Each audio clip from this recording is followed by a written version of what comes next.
გამარჯობათ, მე ვარ რუსუდან პაპუაშვილი, ექიმი, სტომატოლოგი, ორთოდონტი. მინდა გაგიზიაროთ ჩემი მრავალწლიანი გამოცდილება პროდუქტ კალმოდენტთან დაკავშირებით. კალმოდენტის ერთ-ერთი მნიშვნელოვანი შემადგენელი ნაწილია კალასპტორიდი. კალასპტორიდის შემცველი გელი კალმოდენტი განსაკუთრებით მნიშვნელოვანია ორთოდონტიული მკურნალობის დროს. აქვს ძლიერი ანთების საწინააღმდეგო მოქმედება, ამცირებს ბაქტერიების რაოდენობას, ხელს უწყობს მინანქრის აღდგენას და გაძლიერებას. ახდენს დემინერალიზაციისა და ჰიპერმგრძნობელობის შემცირებას.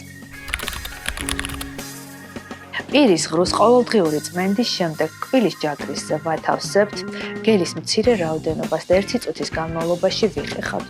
ტოვებთ გელს პირის ღრუში წყლის გამოვლების გარეშე და შემდეგ გამოვივლებთ პირის ღრუს და 30 წუთის განმავლობაში შევიკავებთ თავს საკვებისა და სასმელის მიღებისაგან. მისი რეგულარული გამოყენება რეკომენდირებულია ორთოდონტიული კონსტრუქციების მქონე პაციენტებისთვის, რათა თავიდან ავიცილოთ შესაძლო გარცულებები.